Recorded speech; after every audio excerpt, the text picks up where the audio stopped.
are all full of authentic points of view. Myself alone have at least 22. They come from the things that we have been through.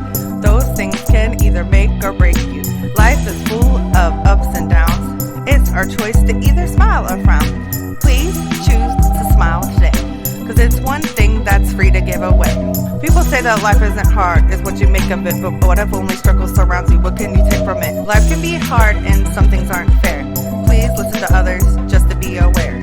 All I'm saying, you never know what someone's going through. Just because they look happy doesn't make it true. Hopefully this podcast will help you see you are not alone, you at least got me. We are more alike than you may know, but if we stay quiet, we will never grow. Don't ever give up, because you got this. If you quit, think of all the opportunities that you could miss.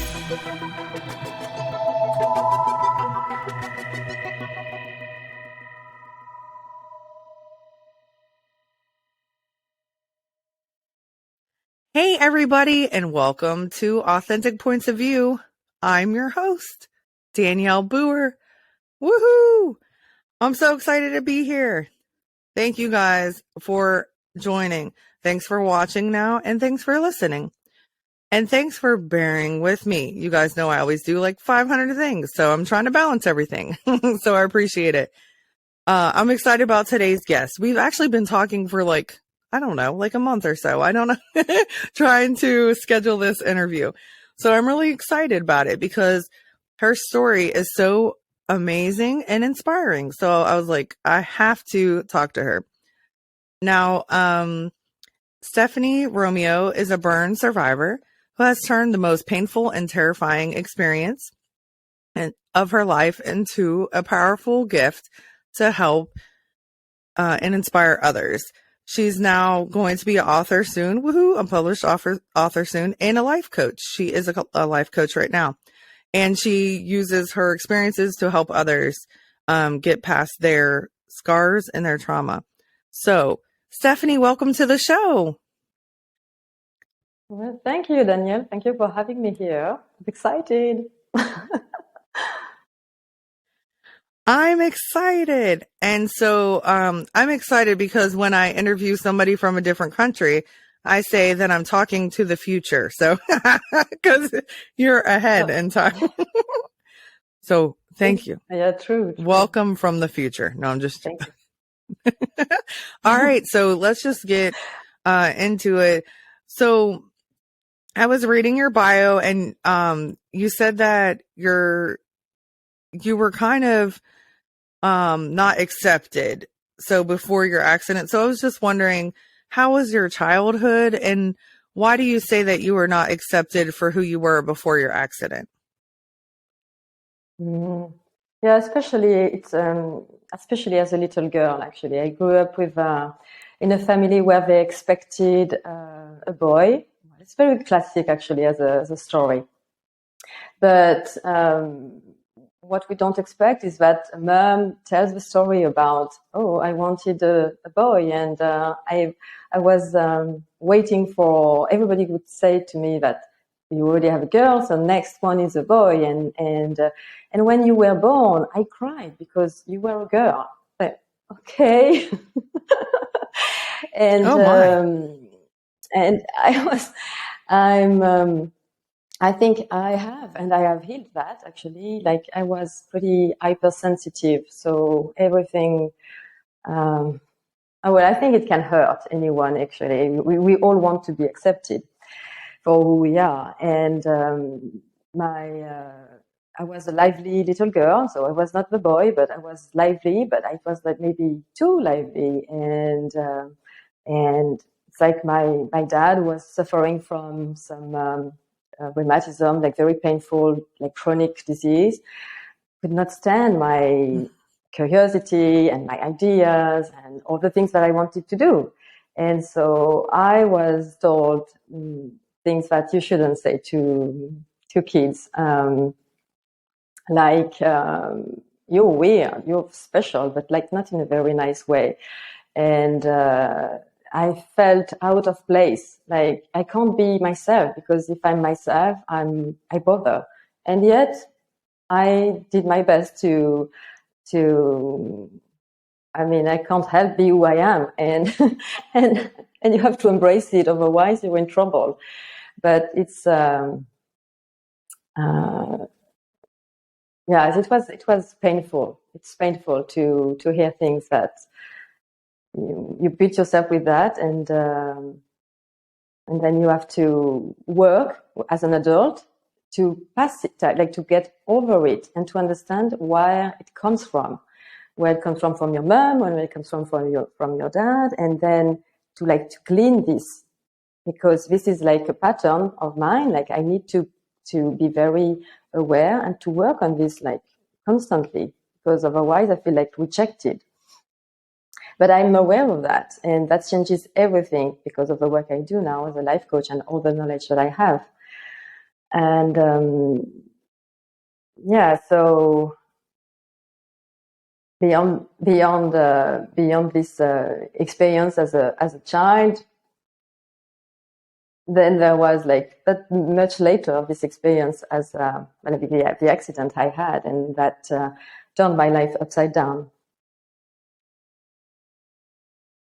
Yeah. Well, first of all, I'm so sorry that that was said to you. And, every culture and every country, ethnicity, everything, they have different expectations. And, look at China. They weren't even having girls, like girls were forbidden for a lot. It's just, I don't know. So I'm very sorry that those things were said to you, but you're amazing and you know that now, and you're beautiful. And it's great that you were a lively little girl, because look at all the personality you have, and now you're helping people. So that's fantastic.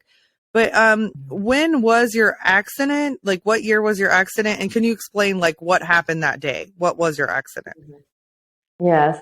So it was 7 years ago now, and what happened that day is that I was meeting a friend at a restaurant on a beautiful beach of France, one of the most beautiful beaches of France, and it was during summertime. I was working, but it was a friend also. So anyway, people were on vacation and enjoying their time. And what happened is that we went to this place where we were supposed to go somewhere else, but it was late, so we were turned away. And we were turned away twice. Even when we went to this place, they said, "Oh, this is full. We can't have you here." But then the waiter came back and said, "Please, you can join if you are okay to help yourself at the buffet." So we said, "Fine." So we went there, and when it was time to go and get some food, um, like, well, it's okay to get straightforward. Like the buffet exploded just in front of me. Yeah. And so it was like the dishes were up in the air, and I felt some projections on my body, like on my thighs, first of all. And when I looked, it was like I had spots, like patch of raw skin. And this happened like in slow motion, and I was feeling like my brain was telling myself, like it was telling me, like it's cold, it's very cold, it's very very cold, but everything is fine. But at the same time, you're like, no, this is something is going wrong. And then the pain came, and then I don't know what I did with the plate I was with, but anyway, I remember the scream I had, and like terrifying, when sometimes I think it happens that I think of it, but now I'm not terrified anymore. I just think of it, and I don't, it's a process. I mean, that's something I teach also, to process things. Um, and so and then what happened is that some people like this, what was like something more was happening, because I felt like some people were having their hands over me. I didn't understand. That was like so much confusion. But I realized that I had the fire on me. The fireball had ignited my top, and the fire was on me. So when I put my head down and I saw the flames, and I thought, well, I thought of my dad, because my dad died in the crash of his plane 20 years ago now. It was the 13 years at the time of the accident, and he died, and he was trapped with the fire. So it was like, I'm going to die. I would probably not have died. would have been saved. Even if having when you're burned, it's like the skin is the protection for, it's like a barrier for infection. So when you are burnt, then you need to, like severely burnt, you need to go to a special unit and in sterile rooms and be protected. So you potentially, this is bad stuff to be burnt. So to go back to the moment of the accident, so I was terrified, but somebody tore off my top, I think we can say, and there was no fire. So I think I thought at this point that I was safe because there was no fire. But then I realized, so I was like petrified, seeing like my hands over me, like I was horrified, of course, by what I was seeing, like it was like a horror movie, like. And the pain, you can't even describe the pain. You're begging for water, and it seems that everything takes so much time, so long to come. And I was standing there, and it seems like nothing happened, but there was some confusion, I guess. They were trying to extinguish the fire somewhere. And then I felt that my shorts were burning because they were soaked with the fuel. And actually, there was no flame, but it was burning on me.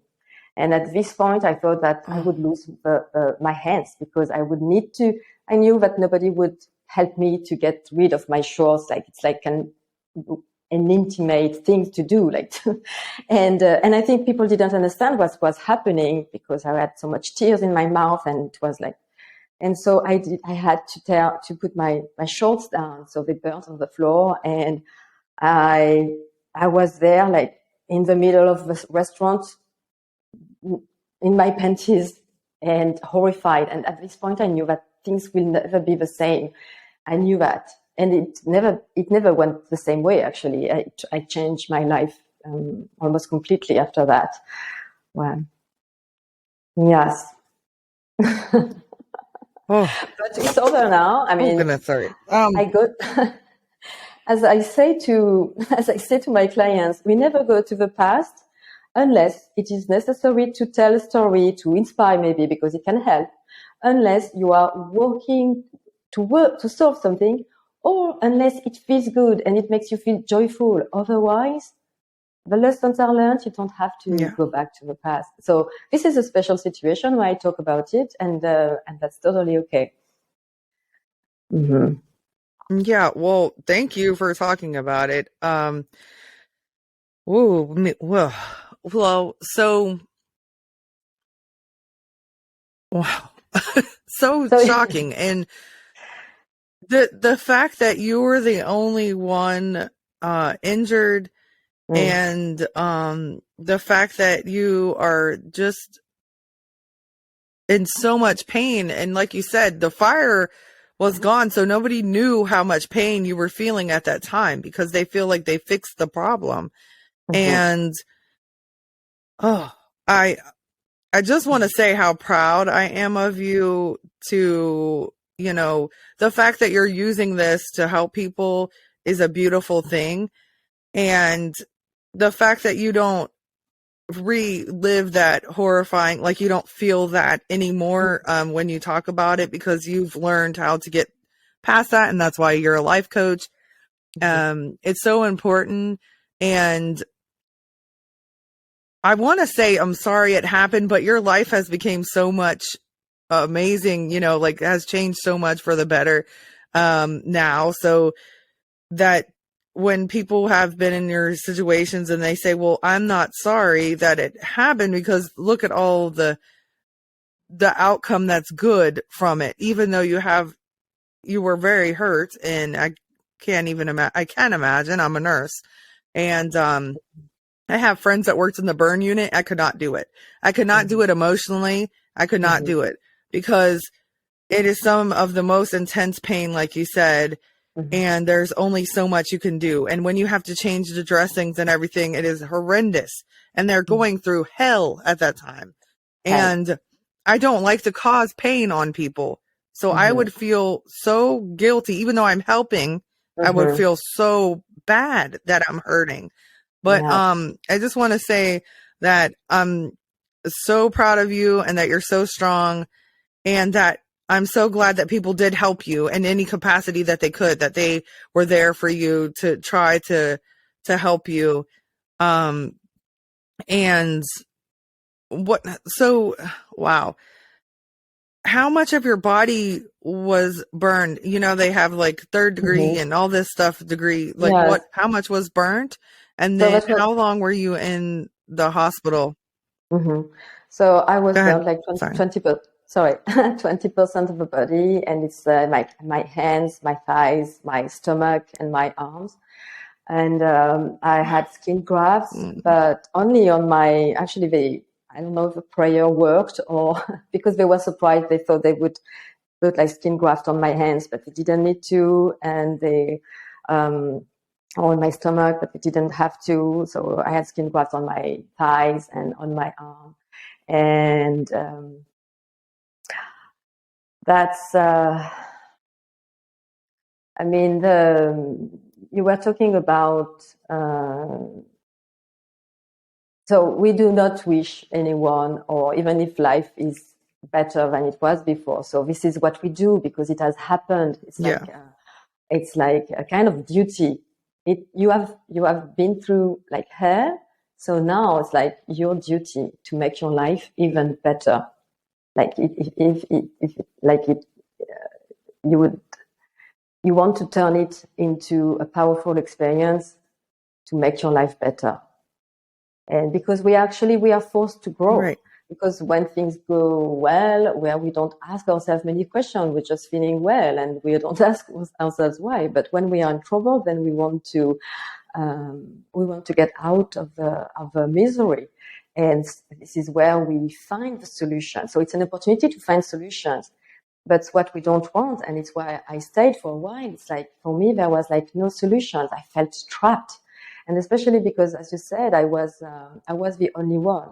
So I wondered, like, and the circumstances. Even there was this man who wanted me to go first, like at the buffet, and all the circumstances, like Mm, that was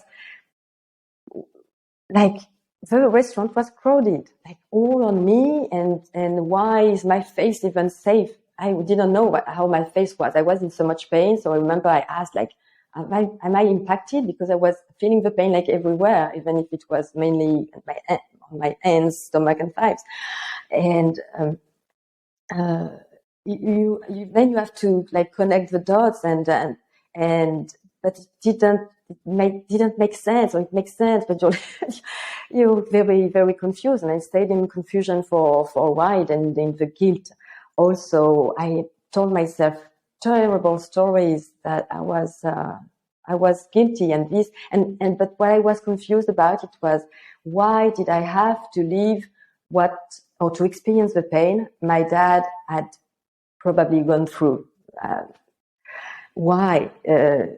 Why did I have to know how much a human body has to suffer? Because, as I said, I was a hypersensitive little girl, and I've always been obsessed about why is there so much suffering, like physical suffering in the world, and even how people can be mean to other people. How is it possible that people torture other people? How is it possible? yeah. And the trauma I went through actually healed this trauma of not knowing. I have my answers now, and that changes everything. So I can say also that my hypersensitivity is healed, because what I understand is that we are victims as human beings. So we are victims of being human. We are so we have a human body with pain receptors. We are victims also because we have a brain, and because this brain, so it's an amazing tool, but most of the time we have unconscious thoughts, and these unconscious thoughts that we are not aware of, they run our lives. They make us feel feelings, and then make us take action, and these actions that we might regret, or that might have consequences, and and we are not even aware of what we do. So most of the time, the actions we take, we think it's for a reason. It's like basic, oh, I do that because I like that. But most of the time, it's much like further than that. And so we are victims of having this brain and being most of the time unconscious. So my point is that how people can torture others? Well, because they are unconscious. Because if they were conscious of what trigger their behavior, they wouldn't do it. It's like there is, because I have lived through the like hell, so the pain, the amount of pain during the accident was enormous. I mean, I can't describe the pain I had at the hospital because of an incident. I wasn't properly anesthetized, and I lived what, unfortunately, some people who are not anesthetized live when they are the change of bandages are made and things like that. This is torture, actually. This is and going through such this amount of pain, I mean, it made me realize that, okay, so if this hell exists, then it means that, something exists like on the opposite side, because there's always two sides, always. So there is a space of light, beauty, and love, and like something that like knowledge, and which is at the opposite of the darkest of the darkest of the darkest that I went through. I can't describe it. So, I mean, the goal now, I think the goal is not to be happy all of the time. We know that it's not possible, but it's not even like reasonable to look for it. Okay. I think what can be reasonable, but we don't want to make it like, I must be like peaceful. And it's like, find the peace, but not at all price, or, we have to be very gentle with ourselves and recognize how hard it is to be human. It's hard. It's beautiful, and it's also hard. By our own constitution, we are human beings, and we are all living the same stuff. We have common things in common. Okay, we have our bodies. We all work the same ways. We know the physiology of everybody's body, but I mean, even with the way our brains work, I mean, we have something in common. The thoughts, so it's always thoughts triggering how we behave, and the one that everybody has. And even if they say, no, this is not true. No, you do have it. Like, we're going to dig and you're going to find it. It's, I want to be loved, but I'm not worthy, and I'm not know if I'm worthy of being loved. And so it creates all the fears. And then we talk about ego. And so I make it very simple, actually, with my clients. I like simplicity. And I don't talk about ego and stuff. I always talk about sentences in your mind. They create everything. And if we nail down, I think we say, or point out, or if we get the thought, if we get the sentence in your mind that triggers all the feelings, and maybe all the thoughts, and maybe feelings and thoughts and feelings and action, and then you do that, okay, we have it. Okay. So, healing from trauma, first of all, you need to think that, yes, maybe you are even healed. Maybe that's normal, that you have thoughts and they're painful. Yes, that's normal. We come down. We need to accept where we are. And I mean, the work I do is, it makes sense to the pain I felt, sorry. And it was so big that, of course, it has to be big what I'm doing now. I need to, with my processes that I've developed, very simple, but efficient, simple and efficient, change life, and people turn their bad experiences into some like a powerful, I don't want to say asset, but something powerful for them. And then because that's why we lead this kind of stuff, to make our lives more better, and other people's lives better also, by inspiring them and promoting love. I mean, that was one of the main message I got from the experience when I was at the hospital, and when I saw like all the people who were here to help me, and like, love is the most important thing. Love is the most important. I mean, as I said, it's very simple. It's written everywhere through ages. But for some reasons, we like discovering again, and again. And it's not for some reasons. It's just the way we are wired. We forget what we know all the time. It's like even what we teach, what I teach, it has to be an intentional work, because otherwise we do forget. It's like we forget to wash our bodies. And if we forget that, we will be reminded that, oh, something is wrong. But it's the same with the brain. We have to be intentional, and we have to clean our brains. It's like, so what it means is that we need to be aware of what we think. And when I take this analogy with the body, like if you don't wash your body, then there will be some smells, but something is going to happen. So this is your negative feelings. Negative feelings, it's like telling you like, oh, something is going wrong. But we don't interpret negative feelings this way most of the time. We're not thinking. We are not, and it's not because we're not capable. It's not because we haven't been educated. Nobody taught us how the brain works. At school, nobody taught us. We just think that we feel bad because the weather is so dark and so. But it's not. It's not how it works. So we need knowledge, but it has to be simple, and it is simple. But we need to have it. Yeah, true. So you just said a lot, but yeah. So yeah, you're right. Like, no, I don't mean it like that. I mean, like, for me to respond, I'm like, there's so much I can respond to. I didn't mean it like that. Was sorry. But yeah, no, that's great. So I agree with you because, since I started doing this podcast, it has helped me so much because I talk about my own stories and my own trauma.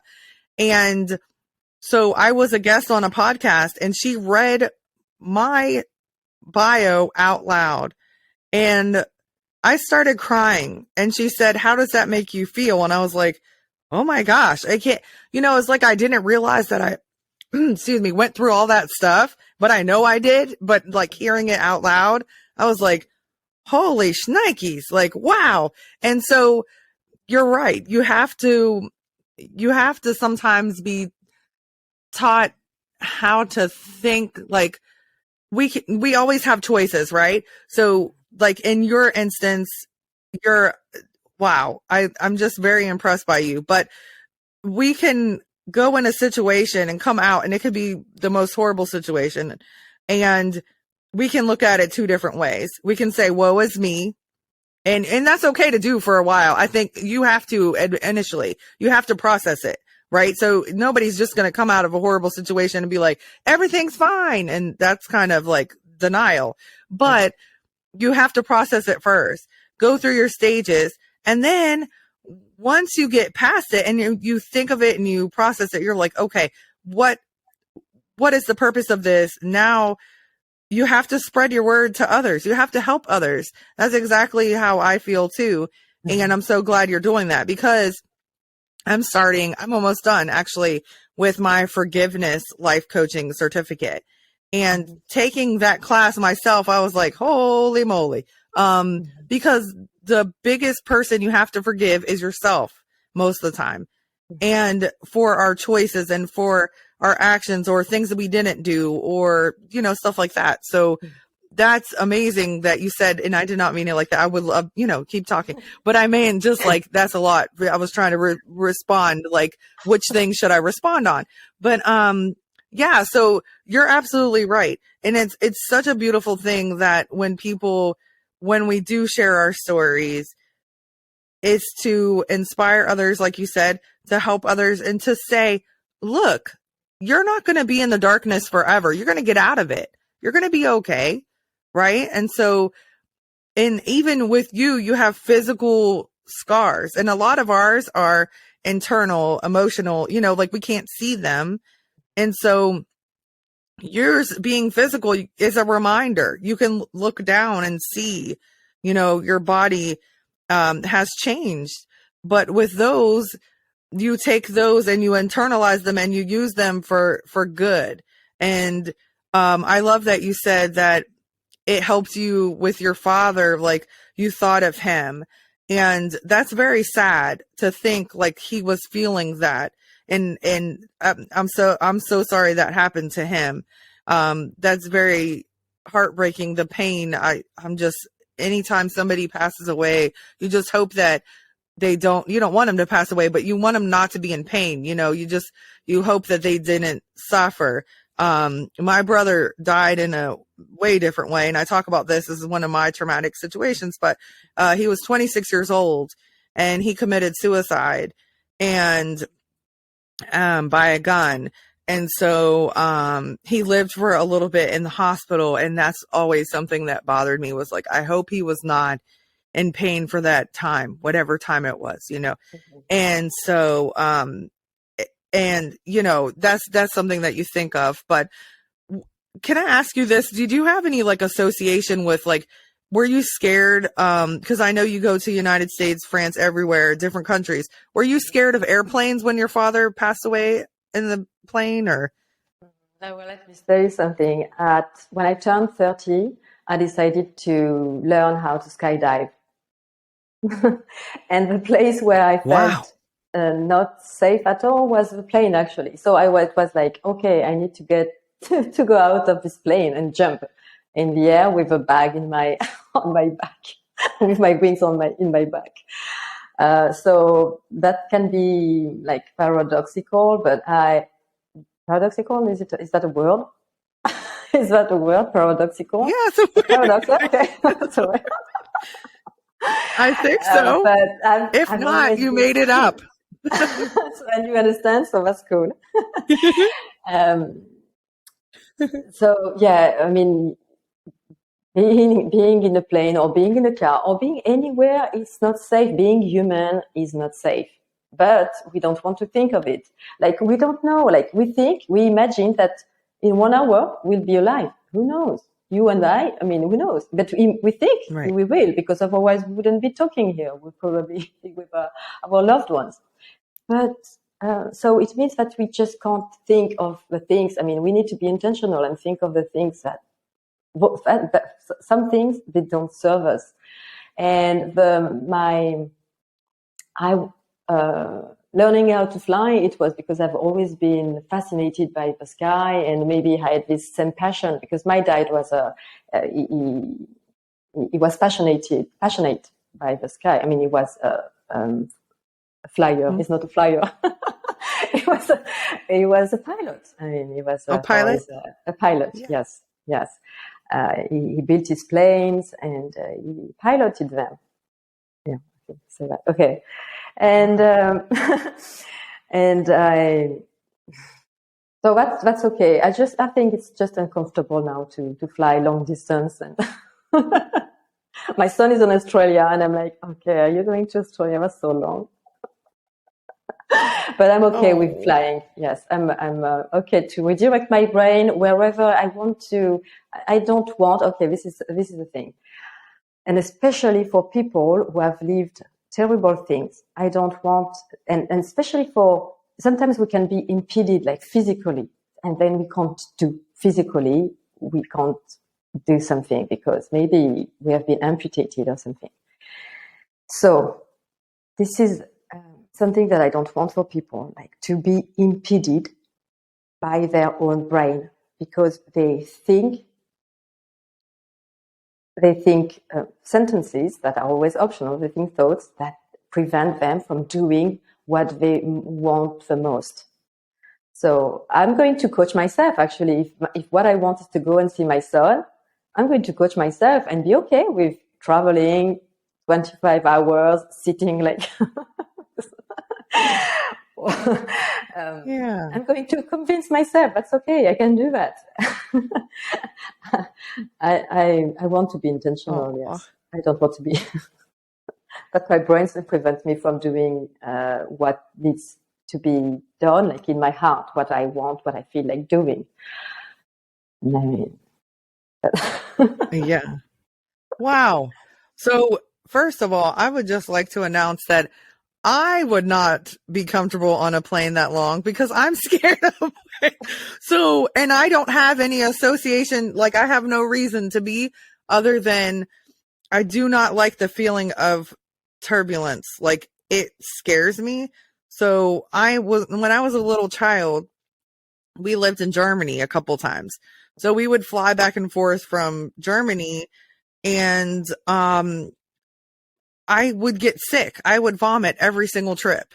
And so I think that in my mind is something that I'm like, nope. And so as an adult, I flew literally an hour and a half from Maryland to Ohio for management training. I was a restaurant manager, and I got sick even in that little bit of time. And I was like, why? But you can look at it different. So instead of me preparing myself, because when I was a child, I don't know anything. Well, my dad had the same thing. And so we have inner ear issues. And I didn't know that. He's half deaf in one ear, but I have ear issues, but I didn't know till I was a little bit older. And that's what's probably making me sick, is the equilibrium, and like, it's all, my balance is off. So now that I know this and I'm aware, I can use those patches to help me, or I can do something like that. I can take a medicine. So once you, like you said, if you have the knowledge, then we can help ourselves, even like coaching yourself, right? You can help yourself or others to work through that and process it and make it make sense, right? So that does make sense. You just helped me. I just thought of that right now. So if I go to fly, I need to prepare myself. If I am aware that the situation might be me getting sick, well, why not help prevent it? Don't just not fly somewhere because you might get sick. But honestly, when we go on vacations, we just drive because we're close to Florida, South Carolina. So we drive to those places. So it's not like I'm just like, I'm never going to fly. We don't have to. So that's why. But, so your life coaching, first of all, it sounds amazing because you're already coaching us right now, which I love. So what is your life coaching business called? Well, it's my name, Stephanie Romeo. Coaching, Stephanie Romeo. My Okay. website is Stephanie Romeo. It's like, it goes, make it simple. That's right. You said that. See, I must not like simple stuff because all of my names and my emails are like 20, like, it's so long. People are like, what's your email? And I'm like, da da da da da da da da. And they're like, geesh, like, come on. Like, but nothing. Yeah, maybe I don't like keeping it simple, but that's a good point. When I start getting clients, I'm going to take that from you and use that, because you're right. It has to be simple, because I have probably have ADHD, like I said before. So I always talk about this. I haven't been diagnosed, but I know that I have it. And my son had it, but anyway, well, he has ADHD. So it's hard for me. Simple stuff is hard for me, but complex stuff is easier for me, which doesn't make sense to some people, but it does to me. So this process, again, when I start mine, is going to help me because I have to keep it simple for other people so they understand, because they don't understand my like mine is like wheel, You know Go what? ahead. Sorry. I listened to your podcast about ADHD and I found it fascinating. And, I haven't, some of my friends told me that, oh, you probably have ADHD. And I've never been diagnosed, actually. And it's especially because my brain, as I said, it goes also with hypersensitivity and all the, I'm overthinking all Yeah. the time. And it's because I tend to complicate things. I intentionally, again, I want to make it simple, easy and simple, easy and simple. Otherwise, if I let my brain go, it goes like, I'm all over the place. And it's complicated. Yeah. And you go into confusion. Right. And yeah, and you go onto the opposite direction. that's the thing. Yeah. Yeah, absolutely. Like, it's hard to complete a goal when you have so much on your mind, or you just jump from one thing to another, which is what I do. So today or tomorrow, there are my days off. So I'm going to complete 2 things that I need to complete. One was something I was supposed to complete months ago, and I started working on it again. And once I complete it, I'm going to be so proud of myself. because it was a big thing for me. But yeah, so that's absolutely, you have to, and that's the thing with writing down. I'm sure you do that in your coaching, write things down, because then it's the reality of, oh, wow. So me, I've always said my whole life since I was a kid, I do not know why I do this. I have so much to do. It could be two things, but in my Yes, mind, it's like a million things. So unless it's absolutely. in front of my face, yeah, I'm like, every day I'm like, I have so much to do. I have so much to do. And then my boyfriend's like, what do you have to do? And I'll say it. And he's like, that's not that much. just do it. But yeah, unless you write it down and you see the reality of it and you're like, whoa. Or if we have negative thoughts, we don't even think sometimes they're that negative until you write it down. You read it out loud. You're like, oh my gosh, like that's not good. Like I shouldn't think that. And so, yeah, so I'm so glad you're teaching people those skills that you learned. And it's so important, like you said, to be a positive impact, to be an inspiration, to say, if I can get through not only emotional scars that you've been through, emotional things that you've been through, but to get through physical pain. Oh my gosh. And to challenge that, to that energy for good, and to help people get through their physical or emotional or mental or whatever it is, scars or traumas, because if we hold on to them, it can eat us alive. I mean, the darkness, the negativity can just really, your life could have been the opposite way, right? If you didn't think of it in a positive way. And I did want to ask you that, how long after the accident did you start to see yourself as a survivor and not a victim? Well, the term survivor is from like the US, because in French we don't talk this way. We even say, and I don't Ah, like that. They say les brûlés, like the burned, like you put the label like burned people. And I mean, it's just the skin has been burned. Mm, we are burned people who have been through burns, not.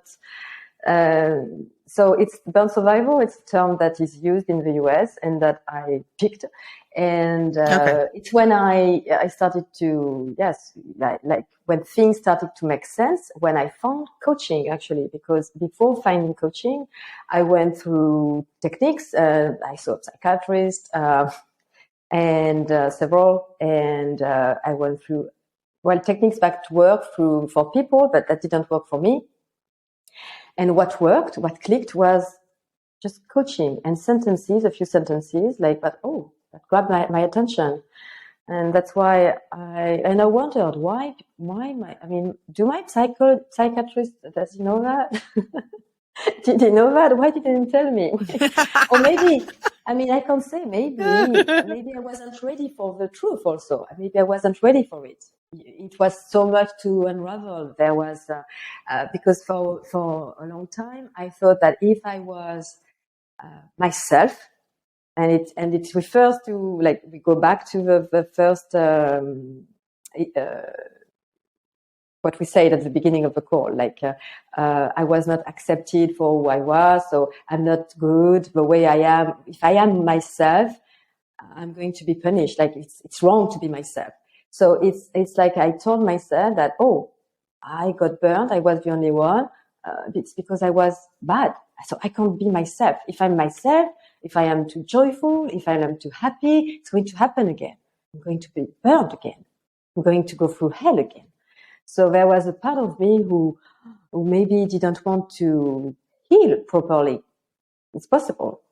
Like prevented me from maybe get what the psychiatrist said to me if he told me, like, you know, that your thoughts, it feels very true.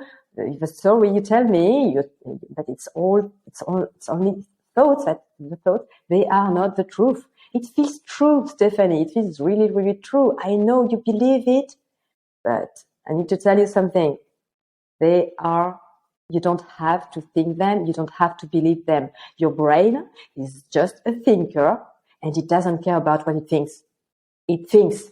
And if you think, like if you're like, okay, I take this thought, okay, and I think it's going to give you more of this thought. So it's like you go to the restaurant and you don't like spinach, but there's spinach, and you can say, no, I don't like that. Please, I will go and see, can I have a menu and pick what you want? But if you go for the spinach, maybe the next day, the waiter will bring you spinach, and then you will have spinach and spinach and spinach. Ugh, it makes me sick. And then you don't know why. But it's just that, oh, you had the choice. Did you know that you had the choice to order broccolis? It's better. We have a choice, and this is something that, and also the other thing is that, well, your thoughts, okay, they create your feelings. Oh, my thoughts create my feelings. Okay, maybe that sounds obvious, but for me it wasn't, and it's and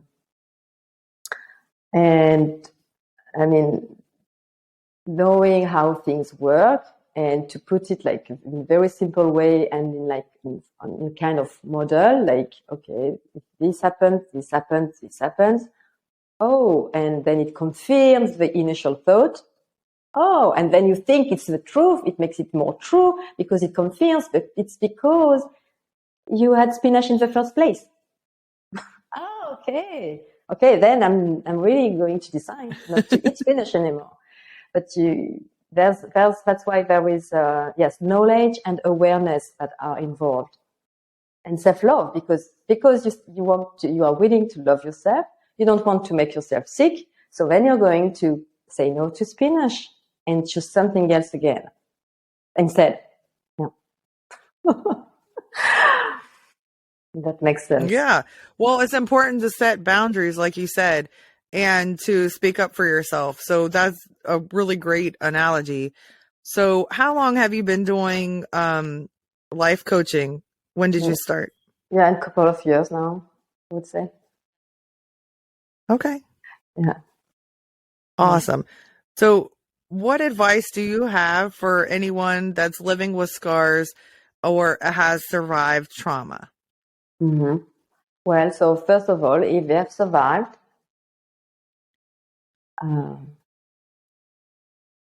they are meant to be here, and they are meant to be here and do something with their life. They haven't been punished. We can say they have been chosen, and you want to turn it. You want to turn it, and you want to get the tools, and there are solutions, and you've got to find your solution. Coaching can be one, other things, but there is a path for you.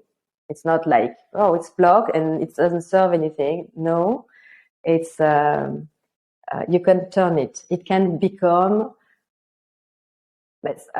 For me, it's like that was the most awful experience, but it's also like the best experience. Even if I can't wish to go through it, of course, I would never do that to my past self.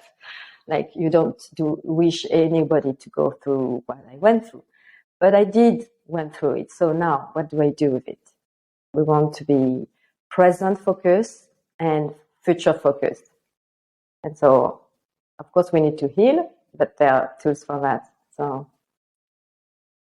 learning how to love oneself, and it's Awesome. a bunch of actions, it's a bunch of things. It's key, and it's actions actually to take.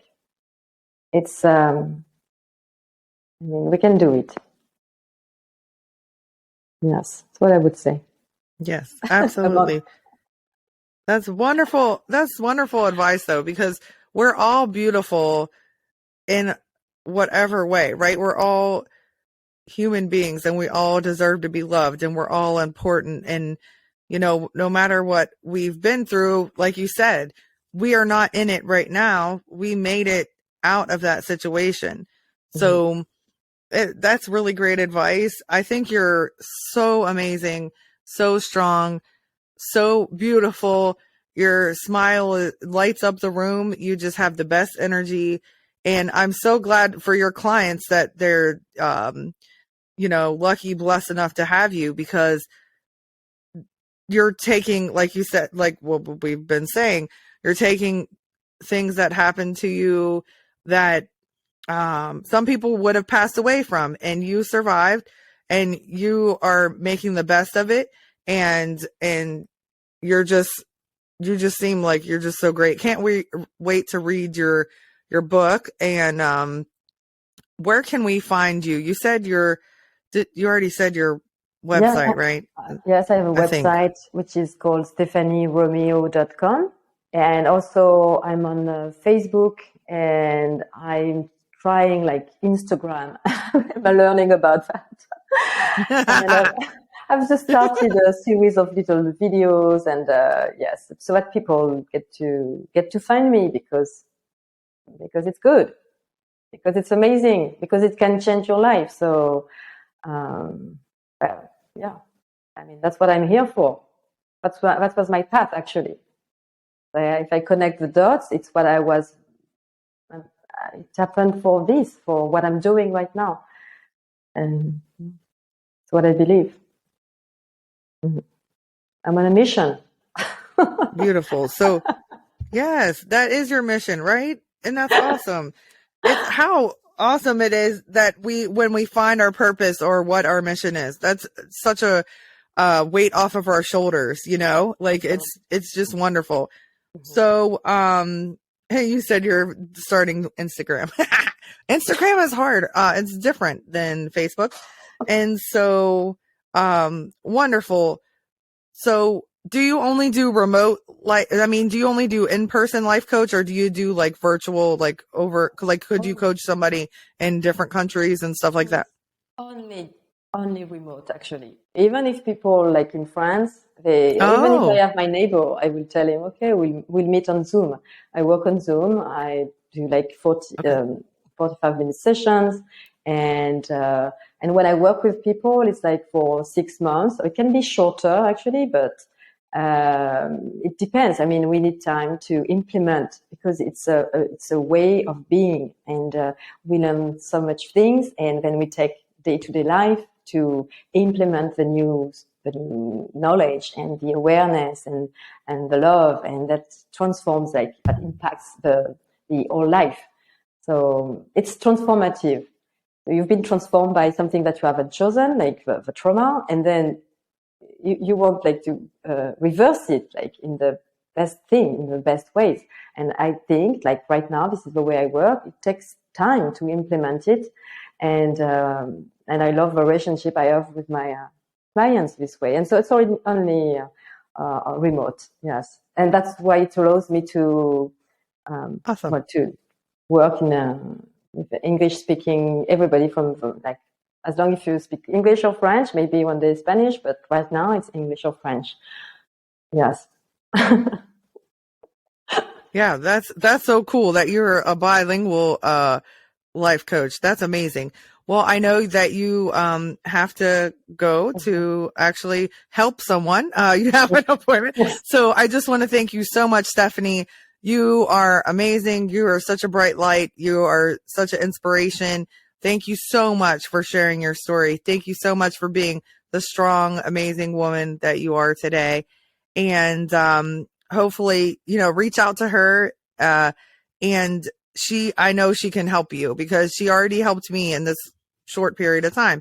So thank you, Stephanie. You have a beautiful, wonderful day. And I appreciate you coming on. Thank you so much, Daniela, for having me on your podcast. Welcome. Thank you. Thank you. You're welcome. Thank you. We'll talk to you again. I'll keep in touch with you. Yes. Okay. All right. Bye. Bye.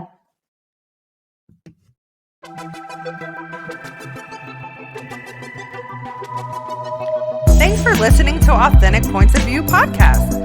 I hope that something you heard today changes your point of view. If you would like to share your views, please email me at authenticpointsofview@gmail.com or leave a comment on Facebook at Authentic Points of View podcast.